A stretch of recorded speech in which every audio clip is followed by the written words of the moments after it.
Thanks for tuning into the Hidden Tracks podcast. You can find us wherever you find podcasts or listen to music. When you have an opportunity, please give us a 5-star review, write a little note, tell us how we're doing. We really appreciate it. It helps us keep this thing going. If you want to reach out to us, you can find us at Facebook at Hidden Tracks. Instagram is at HiddenTracks99, and if you'd like to send in submissions or talk to us or give us any feedback about what we're doing, our email is myhiddentracks99@gmail.com.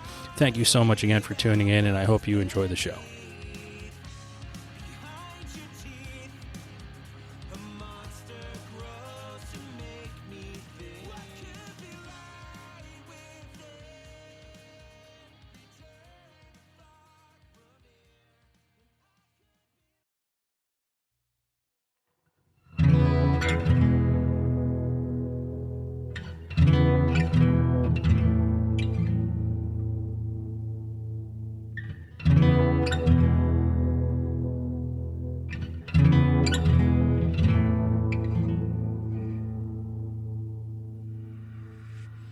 White-eyed visions, all my stories fail me for a while. No syntax, they sing all over my flashback. When I die,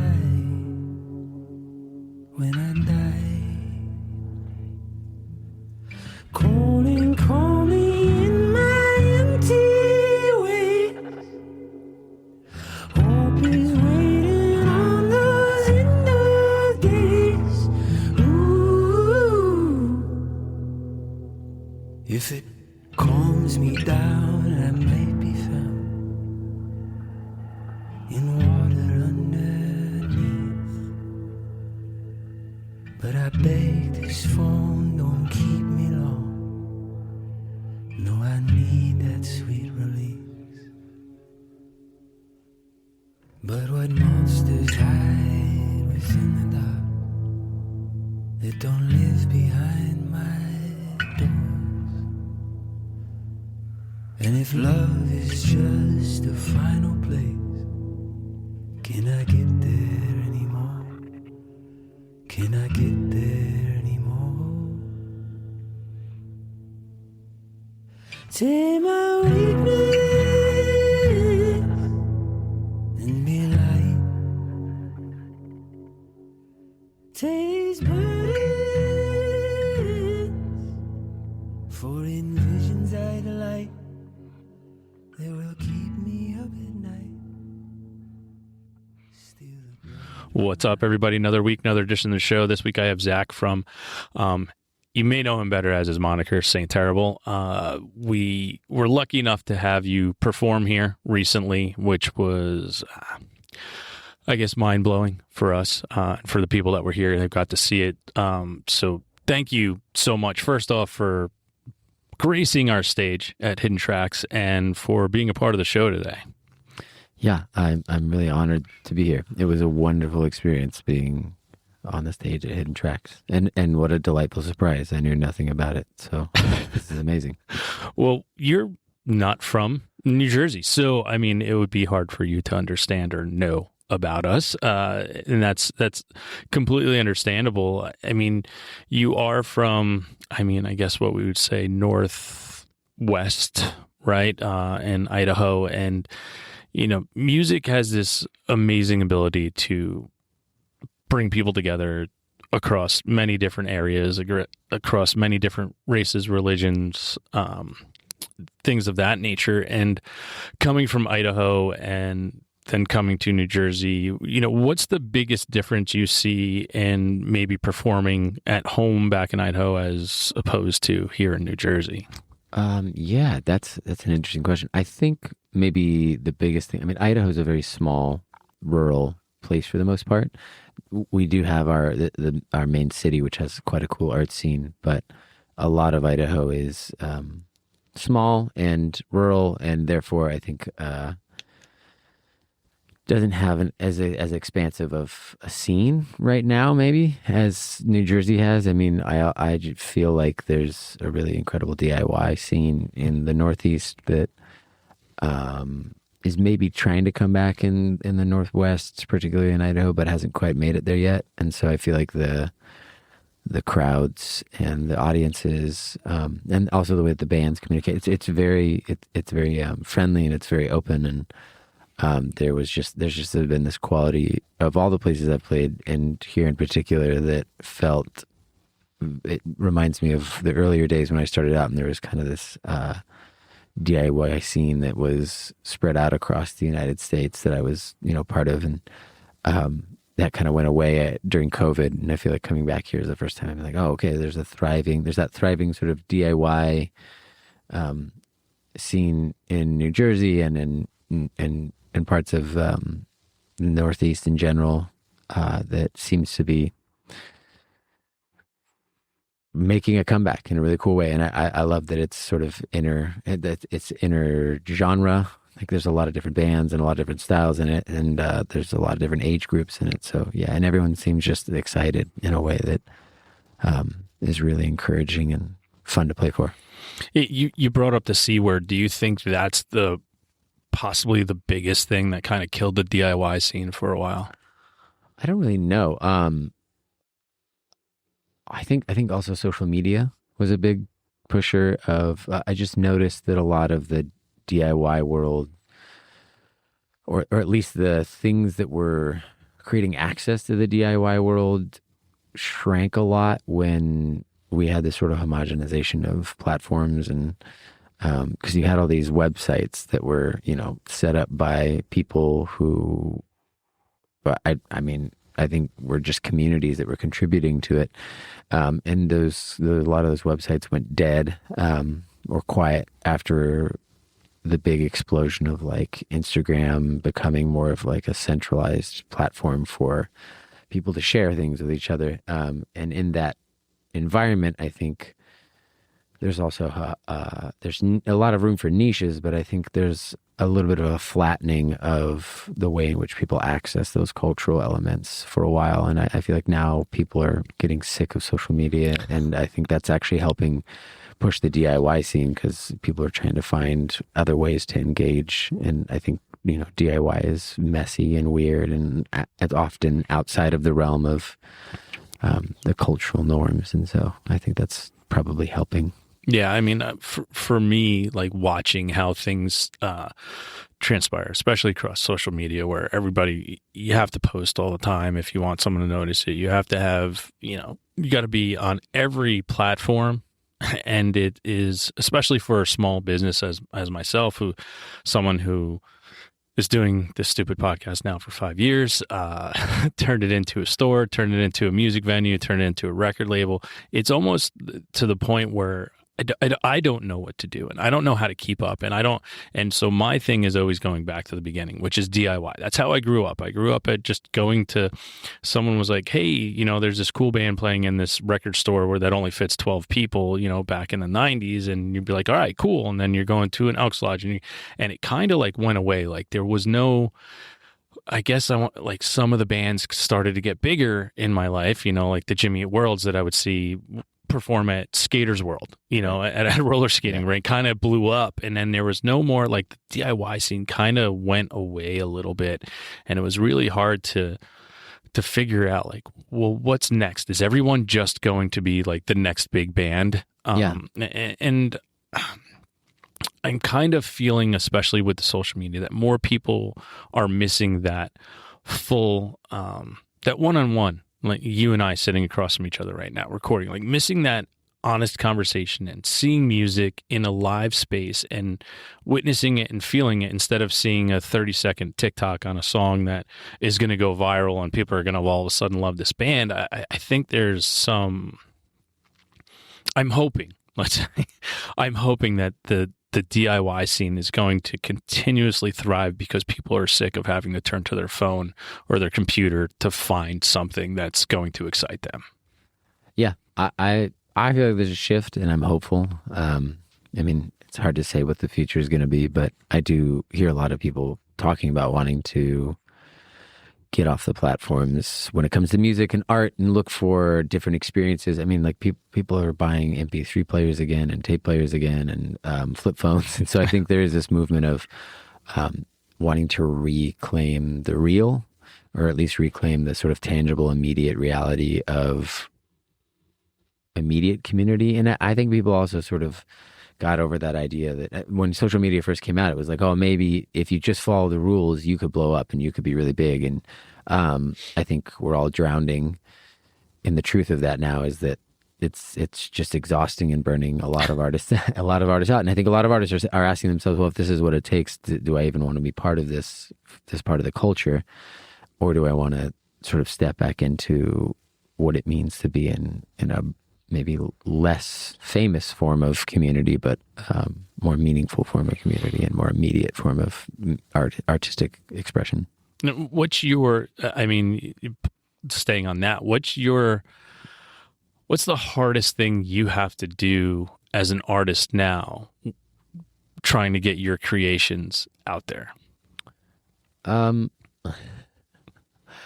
That's a good question, because I'm actually quite bad at that. I'm really, I am not someone who is good on social media. I'm not someone who, I've never made like a proper reel ever or like a TikTok ever.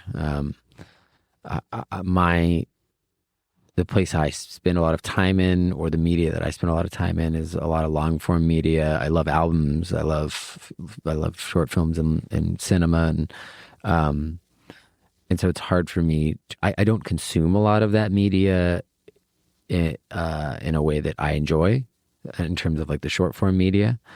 And so it's really hard. I'd say I struggle with understanding how to translate what I care about into that format, because I'm not a citizen of that format really, in the way that I think other artists can be.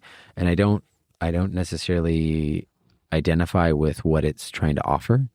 Not that it can't offer things that I think are meaningful, and not that I haven't had some experiences. I mean, like, there's like really wonderful reels and TikToks I've come across, but I think it's hard for me to convince myself that I can find a way to do it that still fits my values. And so I think the hardest thing right now for me as an artist is figuring out how to be part of the broader culture, without sort of taking my own values apart to try and fit into that culture. Yeah, and for a lot of people, I mean, we all struggle with this bullshit that is social media, that you kind of have to be a part of for some reason, especially if you're creating something. But I also, it's a great way to connect with people that you're not necessarily ever going to have the opportunity to connect with. But at the same time, it also connects you with the people that you should never have to come across in your life. Yeah. And I guess that's the hard part of trying to figure out how to be real, like, and how you said, how to connect and how to be real. And I think that's the hardest part for a creator now, is that, like, before someone would find your music, and if they didn't like it, they would just pass it along to somebody else they thought would like it. Right. Now they have the opportunity to tell you that you fucking suck. We've had, I've had those things come through here, and it's like, well, you know what? Fuck you. What are you doing? My big thing, I don't respond. I don't do anything, but I mean, that's also the part that I really wish there was a way, with the way AI is being, like, you don't have to filter all the good, but if someone is really being an asshole to something that you put your heart and soul in, and to create, like, someone to be able to scrub that, there's some good in people telling you, hey, listen, it's not my cup of tea, but it is for somebody else. But when someone really shits on you, like, that's the kind of stuff where it's like, those people would never in a million years have that opportunity without this kind of format to do it. So I know for an artist, that's got to, be one of those things too. Like, the real is real. And then sometimes what the real can be real shitty too. Yeah.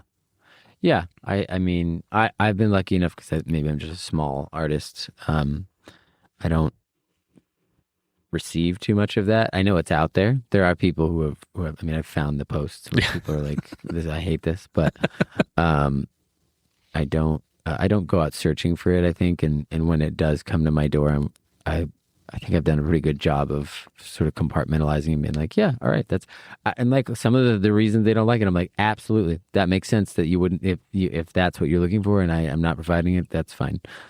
and I don't take it too personally. And I've tried to laugh. You know, I've gotten a few comments on some of the videos that we've done, and I'll often just sort of try and comment with a joke back and be like, oh yeah, like and they're like weird. And like one guy's like, oh man, and another white guy with long hair singing, and I'm like, I'll do my best to shave my head for the next project. Like, I'm like, you know, and it's just, I don't take that kind of stuff seriously. And I've gotten negative feedback that I thought was really funny. And I actually feel really grateful for those moments. And then I've also got negative feedback that I'm like, yeah, there's probably a grain of truth in this that I can hold on to, and I'll just let the rest go. I'm not a big commenter online. Like it's never been. I don't get a lot of satisfaction sharing my opinion in an anonymous fashion. Yeah, I don't think I've commented on anything in quite some time. Yeah, and so that's just, it's not a format I spend a lot of time with. And I think I'm sure that if I keep going and I keep growing the reach that I have, I'm sure I'll run into it more and more, particularly with I think doing more out of the box stuff that attracts a lot of people who are like, what is this? I hate this. All right, it's fair. Yeah. Now, for you, when music comes into your life, for me, I was a small child. People are tired of hearing me say it, but it's for me to explain what I'm looking for from you. Is I was 6 years old, I heard the Beach Boys, and now here I am, fucking 48 years later, doing this. Did you grow up in maybe a musical household? Do you kind of remember the first thing you attached yourself to musically? Like, what was it as a child that kind of brought you into music? Yeah. I didn't grow up in a exceptionally musical household. I mean, my parents listened to music and, like Fleetwood Mac and, all the classics, but, I wouldn't say that, my mom is not someone I think who would consider music to be a huge part of her life. I mean, she likes it, but it's not, I wouldn't say it's a part of her personality in any real way. I don't think I've heard her talk once about an album that she liked or anything. And my dad is a music lover, but not someone who, we didn't have a lot of discussions about music, but I mean, he loved music, he would be playing it, a lot on road trips and stuff. But yeah, it wasn't a big, I think some people grow up and their parents are music fanatics, Yeah. My life wasn't like that I can remember. I think I think my mom and dad encouraged my interest in music, but my journey felt really solo. It was not a terribly, and even when I was with my dad, I think when we'd be on trips, I'd be listening to a CD player kind of with my headphones on. So, yeah, my experience of music growing up was very much a private thing. It was I was exploring it kind of on my own and at my own pace, and yeah. So I think it was a process for me that became. It wasn't a shared experience for a long time until I started finding people who were also interested in the music I was interested in probably middle school. Was it as that kind of you attached, what were you listening to in that trip with your dad? What was in that CD player that you were kind of attached yourself to? My first thing that I got was, I remember my first cassette because it was Steppenwolf. It was the best of Steppenwolf. And it was the only cassette I owned that wasn't a book on tape. And I would listen to that front to back over and over and over again. And then my mom, when we went to a garage sale, I don't know, at one point in my life I was very young though, she let me pick out some cassettes, and I picked out the best of Queen, Supertramp, Breakfast in America, and I don't remember what the third one was. But those first two I listened to over and over. So it was Steppenwolf, Queen, and Supertramp for a long time. I would sneak up and steal my dad's Bob Seger tape that he had, and I'd listen to that. So those are kind of the ones I listened to a lot. And then my dad got really into lending me his stuff, and I would listen to Rolling Stones and Simon and Garfunkel, and Jim Croce was a big one. So a lot of that era of music. And I think my dad really loved how much I was into that stuff, and it was really, excited that he could share that with me, and that I was probably more enthusiastic about it than he was. So, yeah. What was that? Okay, you get your dad's stuff. Your next step into finding your own, like, how did you kind of bleed into finding what could be, I'd say, what kind of sculpts you, as you said, like in middle school, like you start to get into something else. How did you find that, and what was it? I listened to the radio a lot as a kid.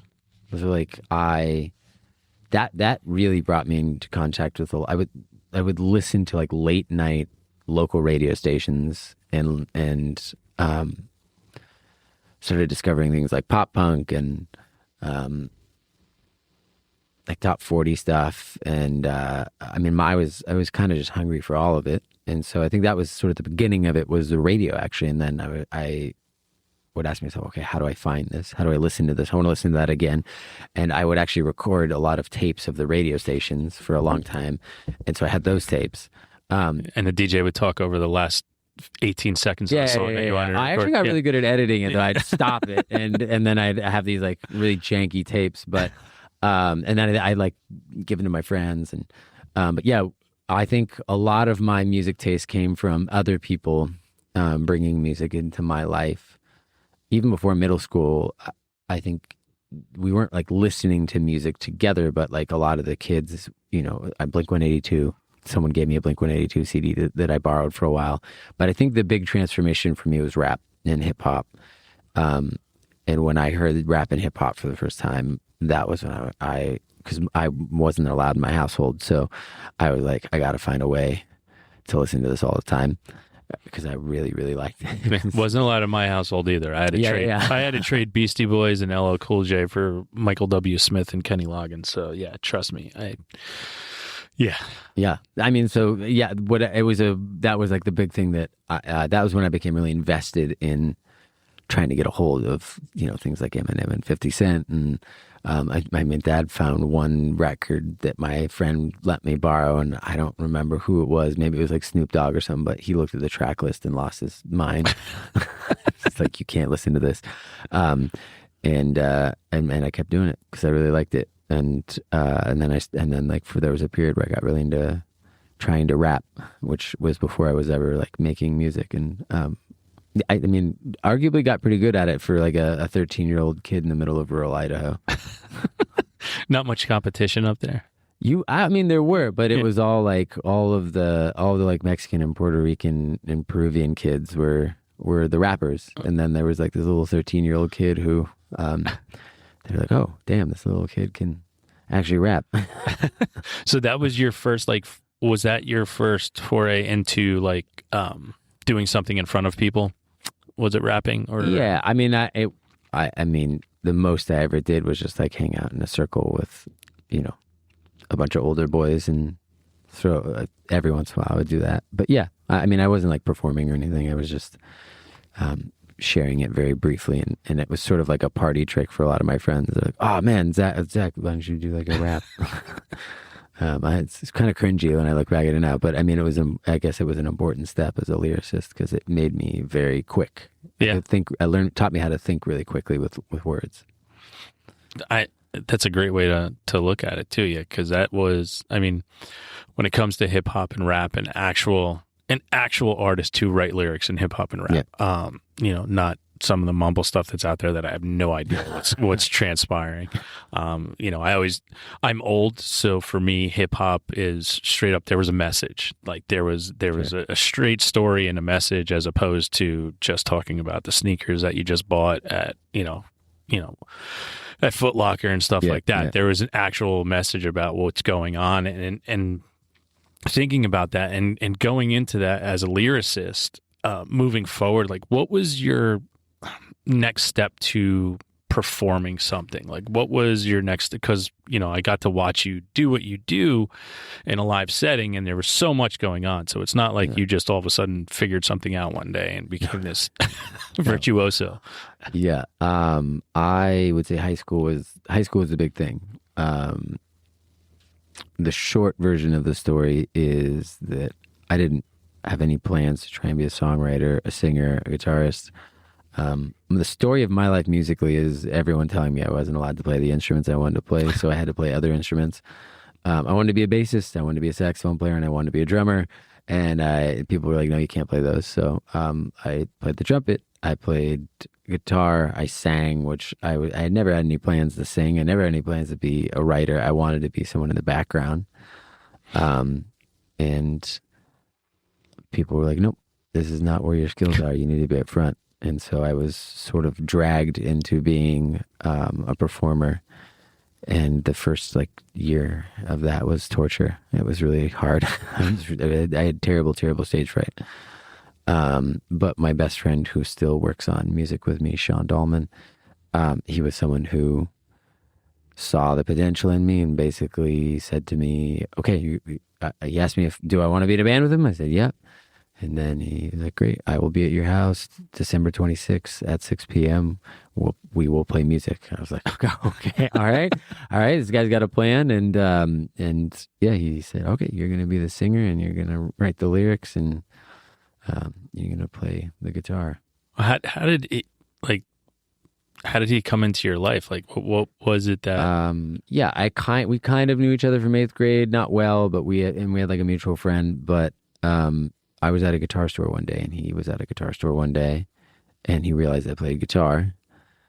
And then a couple weeks later, he came up to me in the hall. I didn't know him very well. He just said, hey, do you want to be in a band? You play guitar, right? I said, yeah. He said, do you want to be in a band? I said, sure. So he had a vision. Yeah. And then our first show, he said, hey, we hadn't been together. I think. What was the name of that very first band? Oh, Toast. Okay. Yeah. We had a weird cult following for a while. I hated the name, but people loved it. They'd show up to our shows with burnt toast and hold it in the air. And So our first show was we would just sit around and improvise. We'd play 5 hours a day for 6 days a week, every day, and every day we'd come and just make up stuff. And then one day Sean said, hey, I got us a show. I said, we don't have any songs. And he said, that's okay. We'll just improvise our way through it. So that's how it all started. And our first show was in front of a lot of people too. It was at the high school theater, winter one acts. So we played between every one act play that they had, we'd play a song. In front, and it was 2 days. It was for 2 days, and we had to do this for 2 days in front of I don't know, 50, 60 people, 70 people, something like that. The parents would all come and. How was your stage fright for that? Yeah, terrifying, I was gonna say, yeah, terrifying. It was really hard. It's 2 days of fucking sounds like 2 days of an hour and a half of just making up material in front of people, and I'd never done a show before. Yeah, it was so scary. It's really scary. Now, was there a conscious effort in not trying to, I guess, song progress and improvising, and not putting down a song structure to perform something that you know how to do? After that, for a long time, we would mix improvisation with structured songs. I mean, we really started, I think after that experience, we thought, okay, let's actually start writing real songs. And also because Sean really liked a lot of the improvisations we were doing, he said, okay, well, we need to sort of hold on to some of these and spend some time with them. And so that was kind of the next step, was crafting. It was, improvisation taught us how to be good musicians and good songwriters, and then crafting was the next step after that. We spent many, many hours in the crafting stage. Did you find it, because when you're improvising, it doesn't matter what's happening, right? As long as it's cohesive and it sounds good, right? Yeah. Was it hard for you to take some of the improvisations that you were doing and bringing structure to it? Because it's really hard to, do something that you just did on the fly and bring structure to it because it didn't have anything to begin with. At the time, I think I was so young and I was just so excited to be learning different forms of the craft that it was just another thing that excited me to try and figure out how to capture these things and make them repeatable. I don't know that I ever fell in love with that process as much as improv. Still to this day, I prefer improvising over that, but I also think it's a really important process. And so, I was pretty enthusiastic about it at that point because I was just trying to learn as much as I could about making music. So yeah, I mean, I don't have a strong memory of it being a difficult process, just that we put a lot of time into that for a period. And I think honestly in that period I was far more instinctual about what worked for me as a songwriter because I was open to trying more things than some of the periods following that in my life.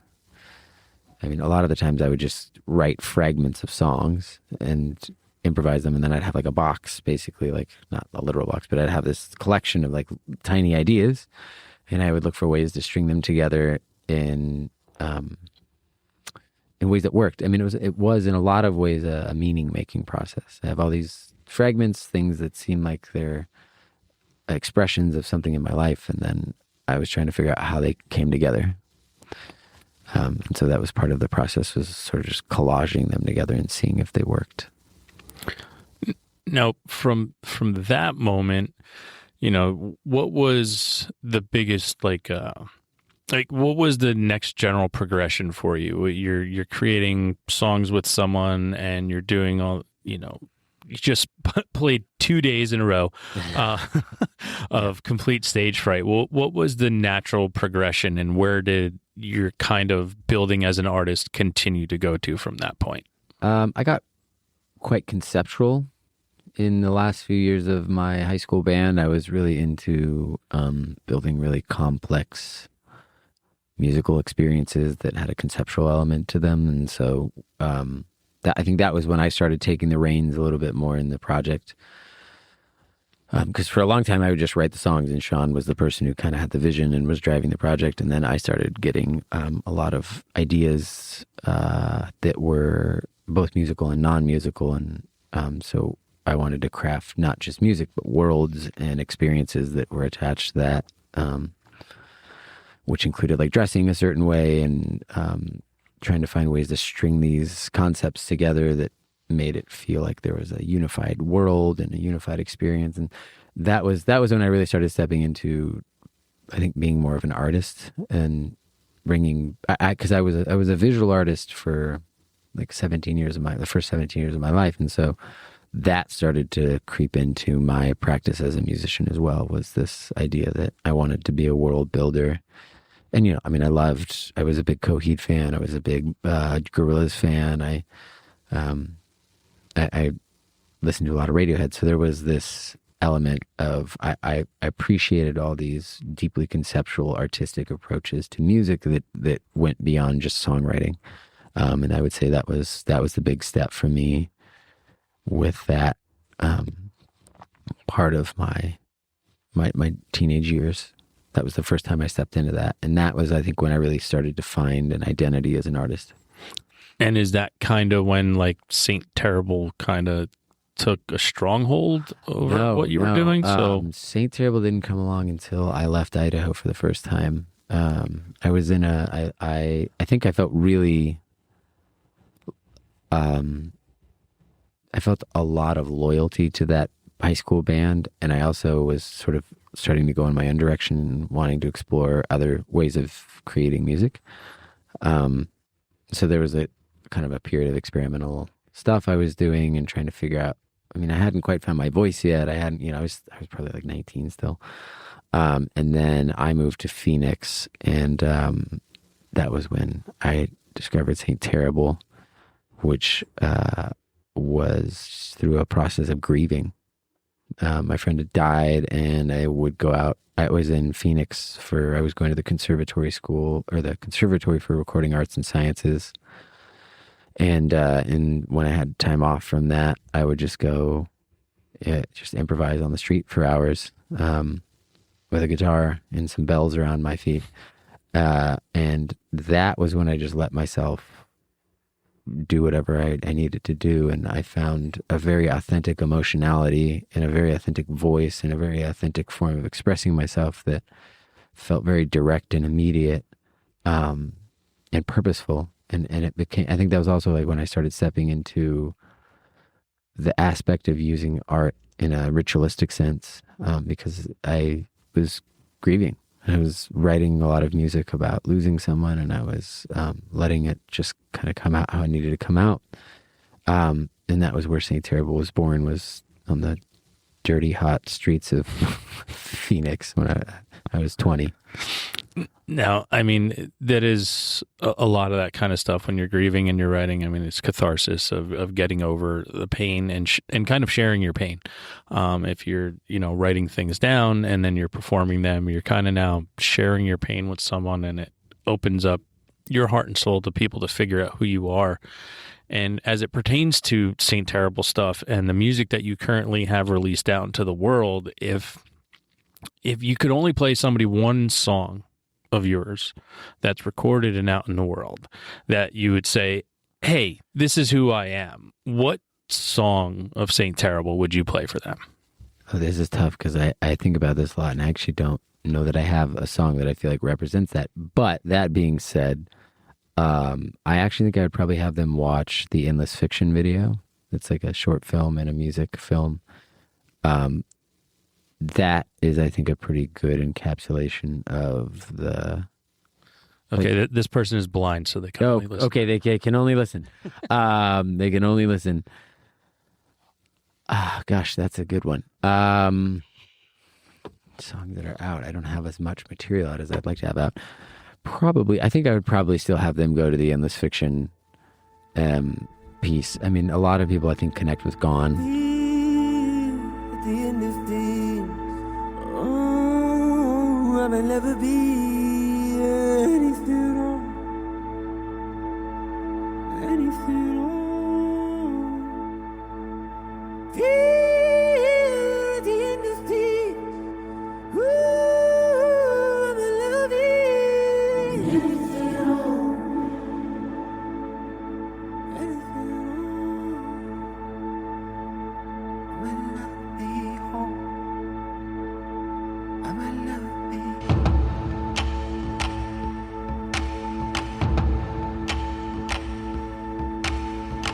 When I'm gone, when I'm gone, when I'm gone, when I'm gone, when I'm gone, when I'm gone. Alright, alright, alright, alright. This part of me gets thirsty, this part of me gets tired, this part of me don't know it ever was whole. Am I better than this?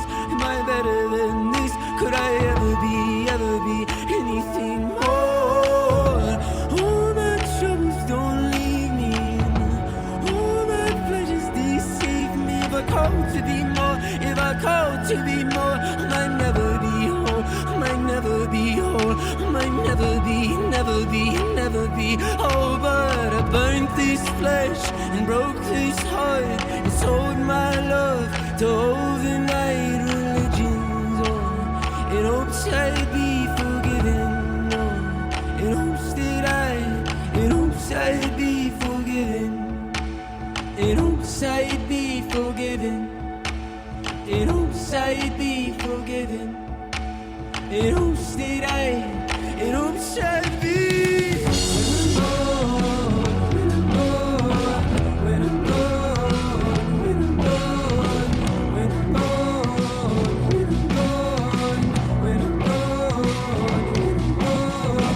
when I'm gone, when I'm gone, does it take this love? Does it take this body away? Does it hold this thing? Will it take this thing? If it takes my body away, when I'm gone.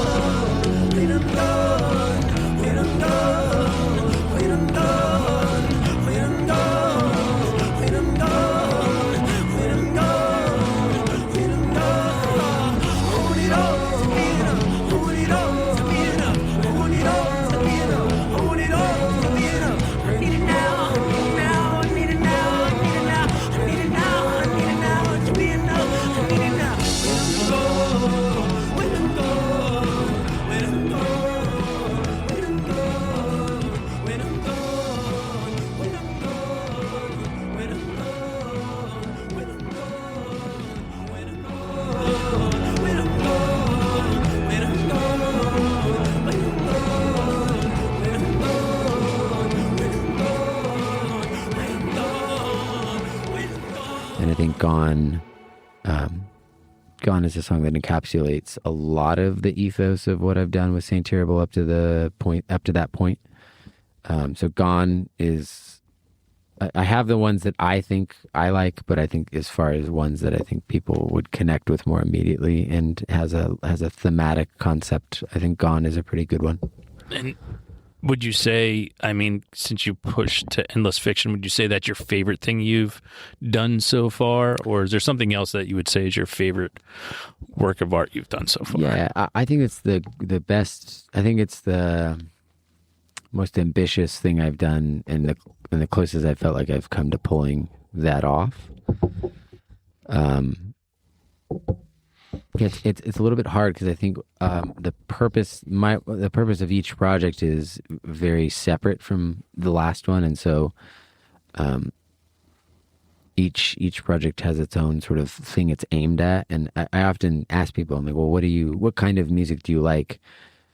Before I recommend something, I'm like, oh, if you like folk, I would recommend this song. If you're into more like experimental indie stuff, I'd recommend this song. Because I think it goes in so many different directions, and it's so many different spaces it's trying to create for people. Like Endless Fiction is one that I think was really moving to make, and it was really,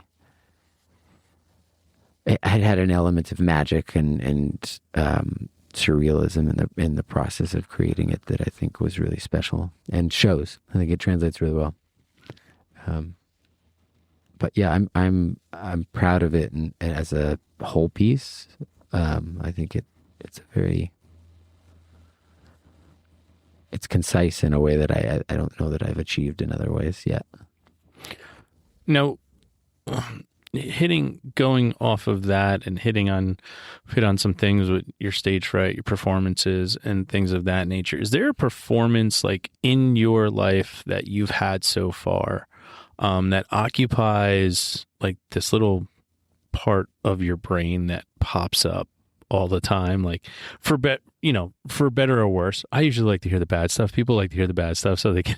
But is there a performance of yours that like? And then if you have a good one, give me a bad and a good of a live performance of yours that you just for some reason will never forget. I don't have too many bad memories. I think one of my philosophies when I get on stage is no matter what happens, work with it. And so, there was a show where I broke every single instrument and still managed to like turn those sounds into loops, and I think that's the gift of improvisation. And I mean, my Sean and I's whole thing growing up was in high school even, we were like, work with what happens. And so I think the shows that have been bad are the ones that I felt sort of disconnected from emotionally, and I don't know that the audience felt that they were bad, but I often am like, that's a bad show because of I just didn't feel like I showed up well. I don't have any train wrecks of a show, I don't think. I mean, I constantly have equipment problems, and those are always bad. But yeah, I don't think I have any, like, I wish I had just like the stuff to dish, but I've had bad shows with other bands that I'm in. Like we played through a wall of feedback in another band for like 15 minutes, and it was terrible. It was horrifying.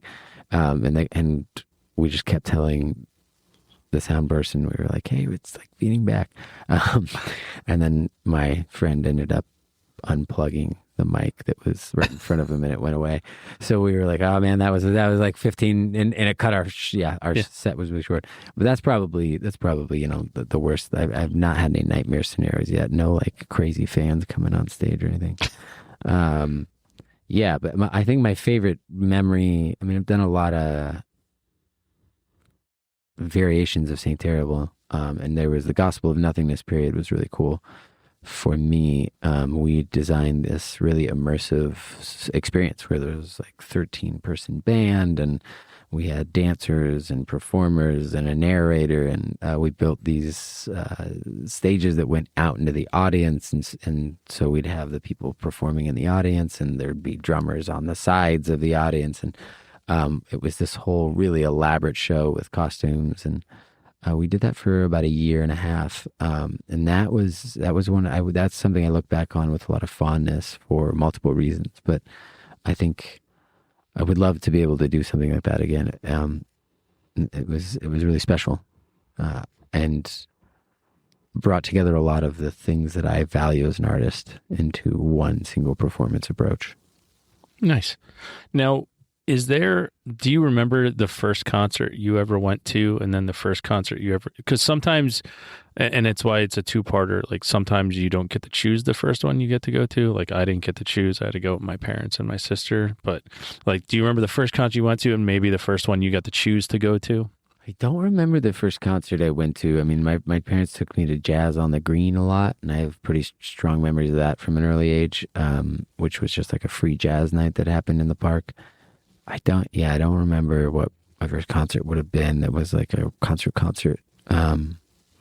But my first concert I went to was Against Me in high school. I had never gone to a concert alone before, and my friends and I got in a car and drove to the nearest city and went and saw Against Me play. And it was awesome. It was so cool. And I'd never been in a punk mosh pit or anything, and I was like, oh my God, this is so cool. I don't even remember the venue anymore. I think it's gone. But yeah, and the opening band was so cool, and we ended up talking to them, and I think that was the first experience for me where then the being close to the music really made me realize how real it was.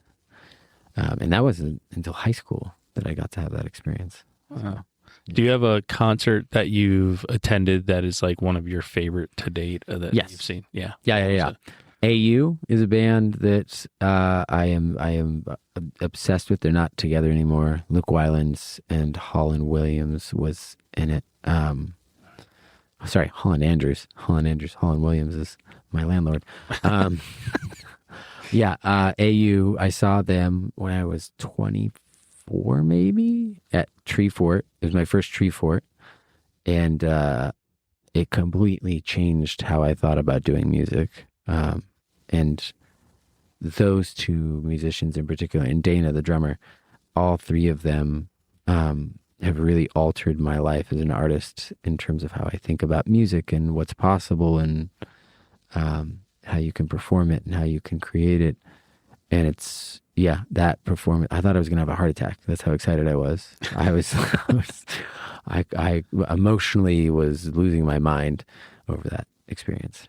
Yeah, it's a huge shift for me in my life. And then immediately after that, I went and saw Holland did a solo show. They had a solo show where they did looping. And I think that experience, I was kind of doing looping by myself, but I didn't know, it was really weird. And I was like, I don't know if I want to do this live. And I went and saw Holland play, and they were so intense and authentic and raw and very strange and beautiful music. Was and it really, that was the moment I said, okay, I'm going to do this. I'm going to share what I'm doing because this person is doing it in a way that blew my mind. So those two performances that happened kind of in the same 24-hour period were pretty altering for me. Wow. Now, getting to see something like that, is there an artist or a band that you'll probably never have the opportunity to see that you would have wished you had the opportunity to see at some point? That's a great question.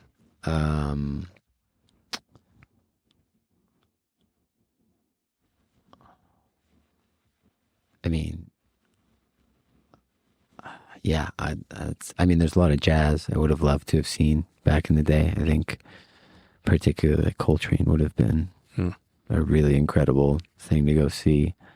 In terms of more modern bands, I'm not totally sure.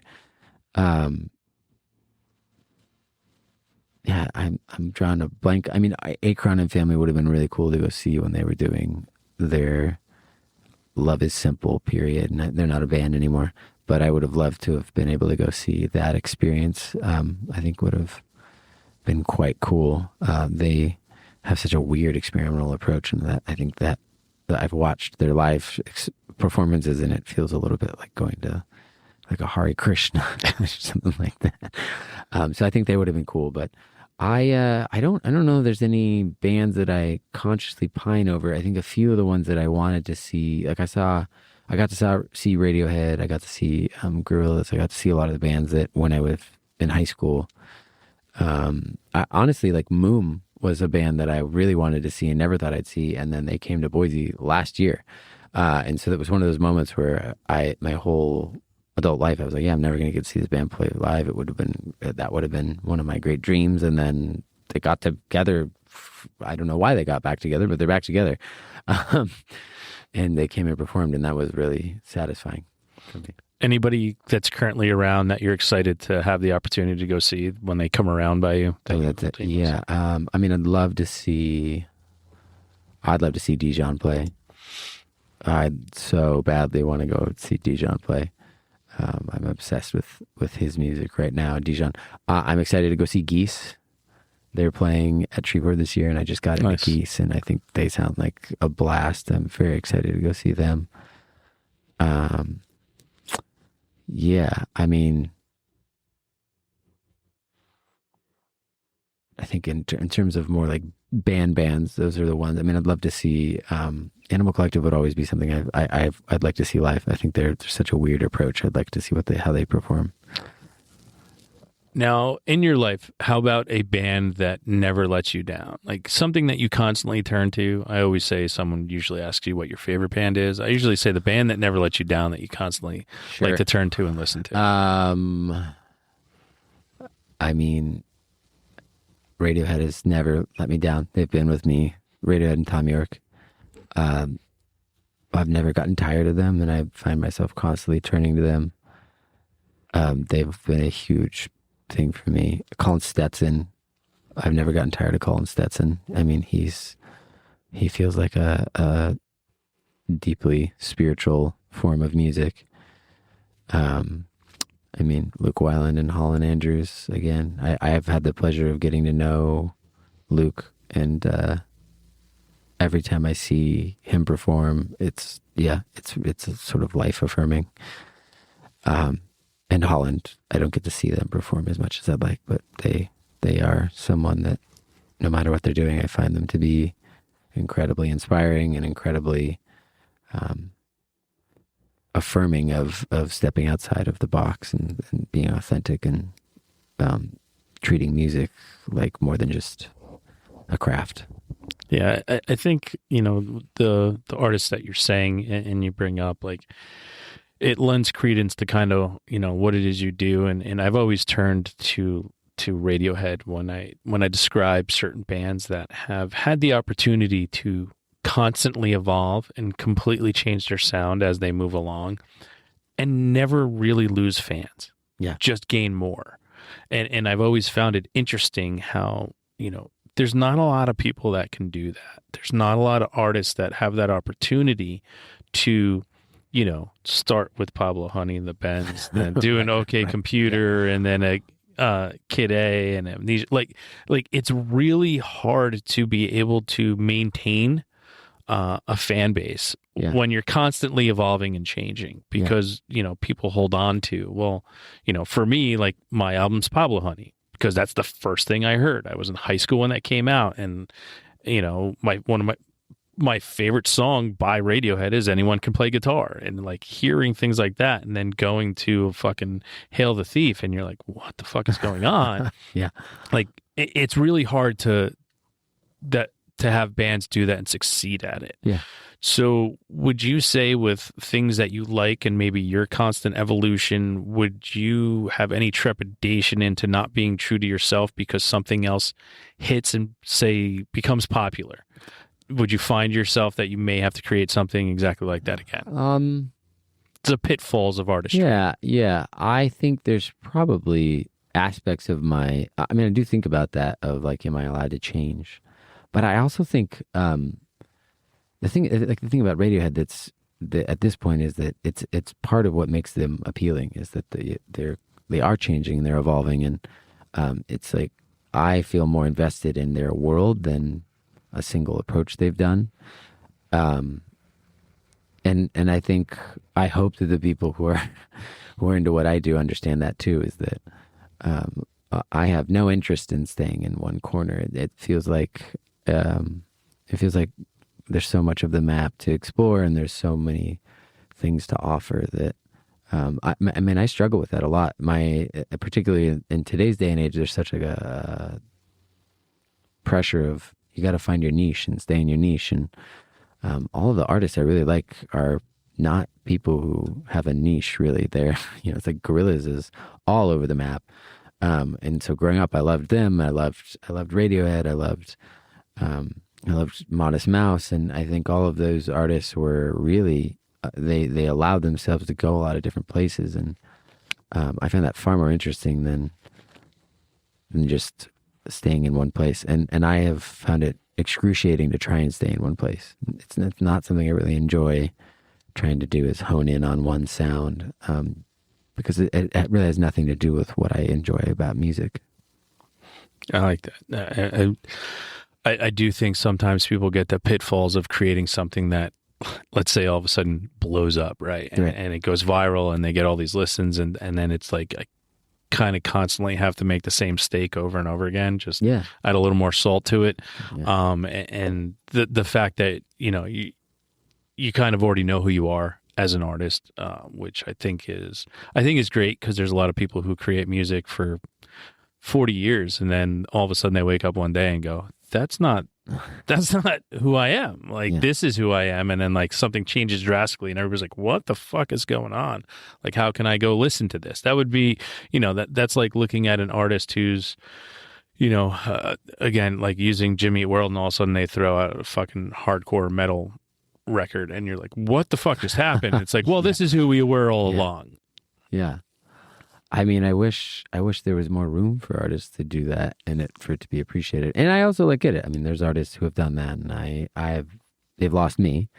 But I also want to appreciate that. I mean, Princess Nokia did that, and she did an album that I think a lot of people hated, and I didn't like it, but I also felt very much appreciative that this artist had the courage to say, hey, this is part of who I am, and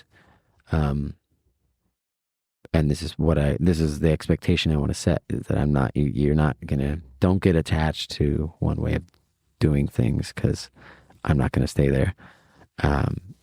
I also think like fans, there's a level of fan service that I think can be really dangerous right now, is this idea that I think we talk about it like we're supposed to be a restaurant or something, where it's like, oh, you got to figure out the thing you're serving to your audience, and then you got to make sure that they keep giving them that. And it's like, I don't, if the audience knows what they want, then I've failed as a creator. Like I am supposed to be the person who's bringing something new, and that might not be the thing that they want to eat, but it's there as an option. And I think there's different forms of artistry. There's different perspectives on artistry. I think everyone has their own approach. I can really appreciate people who come from a background of wanting to uphold a certain genre.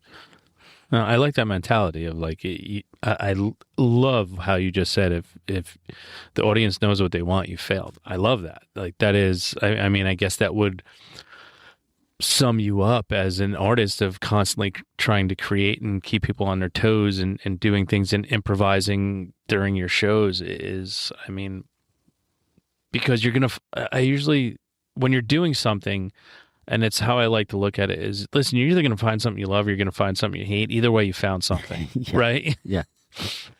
So I love that aspect of, if they know what they want, you failed. That's could be one of the coolest things I've heard here in what we've been doing. I love that mentality. What keeps you going to want to do that? Like, what's the big thing that, because as artists, we're always searching for something, even if we don't know we are.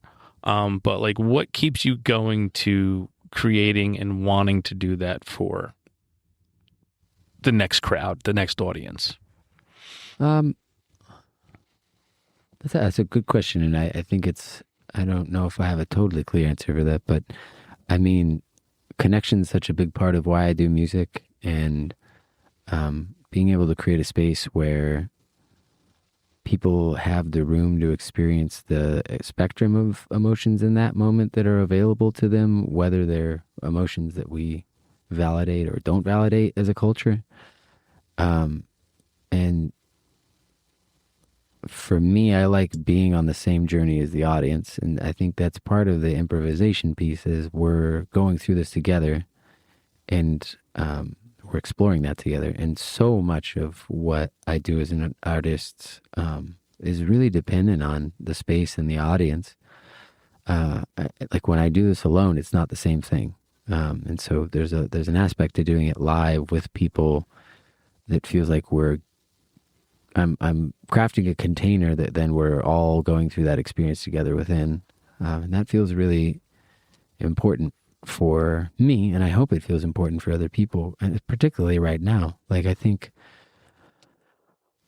there's just such a need for being together and being together in a really honest way. And having that, I mean, it's almost like a ritual, right? It's like we're trying to, I think, creating spaces where we can work through things or experience things, and particularly in a way where we're not pathologizing those experiences. And I think art and music in particular are really, really incredibly important pieces for that. And so that's part of what drives it, is like that connection and that space and that offering of, hey, I'm gonna open this up for all of us, myself included, to kind of be in a non-pathological experience of our emotions. Nice. All right, we're gonna do some rapid fire real quick. Great. All right. World's coming to an end. Meteors hurling into the earth. You can only listen to one song and one song only. What are you listening to? Fuck. I'm so bad at these kind of questions. It would probably be one of Colin Stetson's pieces. I think that would be a great. I think anything he's done would be a wonderful thing to listen to as the world ends. Artist or band that you listen to that people be really surprised you listen to a lot? Azealia Banks. Just 2 and 2, but I think people are often surprised that I love that song. Okay, there's an unfortunate incident. Your house has gone ablaze. Every living creature is outside, safe and sound. You get to run back in and grab one musical item. Oof. What's the one thing you're grabbing? That's a toss-up for me. It might be either my trumpet or my sampler. It's going to be hard to replace. Yeah. All right. Well, before we go into our final segment of the show, which is our weekly threes, this is the opportunity I'd love to give to you to talk to the audience, tell them how to find what you're doing. I know we talked about all the awesome pitfalls of social media, but it is the way to connect with people. So now's the time to throw out your handles and how people can find you, look you up, support you, maybe purchase some things from you to help you get to the next town, things of that nature. You can find me on Instagram at Saint Terrible, all one word, ST, not SANT. I have a Bandcamp. That's probably the best way to support me right now. I don't have merch or anything, but if you want to buy my latest record, which is a new one, that's there. I would highly recommend going to the YouTube page. I have a couple short music films that I think are good ways to get into what I'm doing. And I think just following along probably on Instagram is the best way to follow it. I have if you want to get a hold of me, you can do that on Saint Terrible's Instagram, or I also have a website, which is saintterrible.com. And there are going to be probably more opportunities for what I'm going to end up trying to share, this next phase of stuff I'm doing in a very different way. So I'd recommend following me for that. Nice. Well, we're in our final segment. It is our weekly three segment. It's 3 things that you're listening to that you would like people to check out. You can pull up your phone to see the last 3 things you listen to. It's what I do. I pull up my phone. So you give your 3 and then I give my 3 for the week. Great. I love this. Let's see what I have.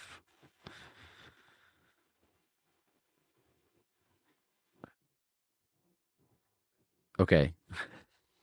I'm gonna do this in my most accessible to least accessible. My most accessible recommendation would be "Baby" by Dijon. I think it's a really incredible project, and I think it's a little bit of a weird listen at first, but I've adored it. I think it's been on repeat for me over and over.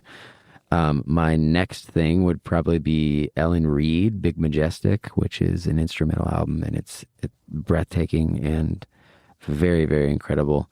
And then for people who like music that is like sort of not music, Normal Sounds by Leah Cole is a really, really beautiful piece. It's sort of like a lot of captured sound and improvised music, and I would say it's more of a listening experience than a musical experience, but it's just such an incredible companion. I listen to it all the time. It's a wonderful, wonderful piece. Nice. Good 3. My 3 for this week. My first one is an Australian band called We Set Sail. I've actually been pretty stoked about it, considering the fact that I played it a lot in the store recently, and people kept coming up asking me what it is. That's when I know that, like, oh, fuck, yeah, these guys are good. That means everybody wants to know more about it, and people were Shazamming it, and I'm like, all right, awesome. So We Set Sail, definitely check them out. Next is a bigger band called Elbow from the UK. They've been around for quite a long time, but Audio Vertigo just had a re-release, 25th anniversary type thing, so it's been pretty much on my rotation. And last but not least, an old hip-hop group called Deltron 3030. So good. I'm so excited that Record Store Day, Black Friday is coming up, and they're actually pressing all of Deltron's discography. So yeah, I may have ordered extra copies for myself on that, but those are my 3 for this week. Nice. Deltron's a great one. Yeah, I'll second that. But Zach, I want to huge personal thank you. I thanked you when you were here performing, but I want to thank you again. Your performance was, used the word before when naming an album, majestic. It was absolutely brilliant. I couldn't have been happier to host you. I couldn't be happier to have you on the show and talk about what you're doing, and hopefully spread the word of Saint Terrible, and more people get an opportunity to come out and see you, because I don't do this for just anybody. Like, I have a lot going on, and it's my day off. We met up. We're sitting here on stage in the store. We're recording, and that's because I believe in what you do. I love what you do. And this is just me trying to say thank you so much for what you do as an artist and what you've done for me with your music. So a huge heartfelt thank you for that. Well, I appreciate that, and I feel really honored for all the space you opened up here, and what you're doing here is incredible. Like, please keep doing this. It's so important. I think more towns need this. So, yeah, thank you so much for having me and inviting me into this. I feel really honored. Thank you so much. And everybody out there in the world, you know what time it is now. It's time to go out, listen to Saint Terrible, and have a great fucking time.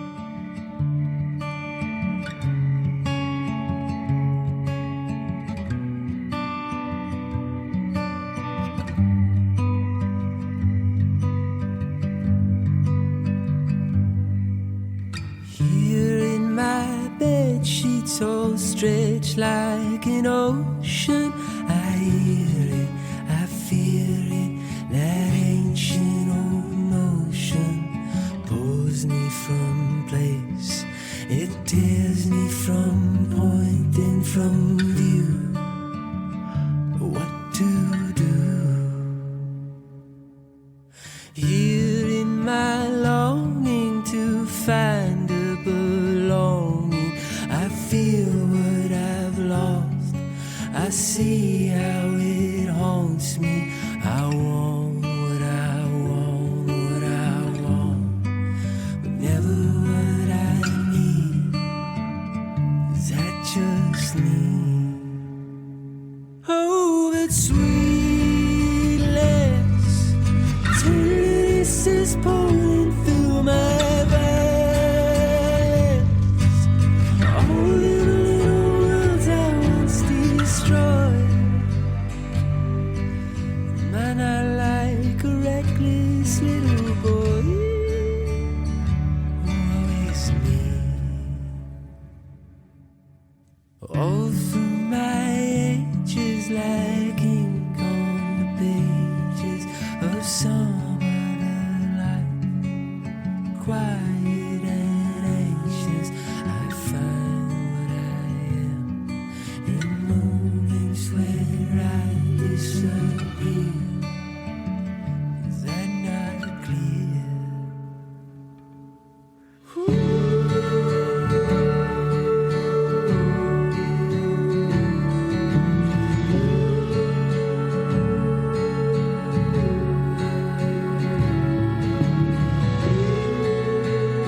Thanks again for tuning into the Hidden Tracks podcast. We hope you enjoyed this week's show. Don't forget to follow us on Instagram at HiddenTracks99. Also, send all your submissions myhiddentracks99@gmail.com. Tune in next week. You may find your new favorite band, and don't forget to go out and have a great fucking time.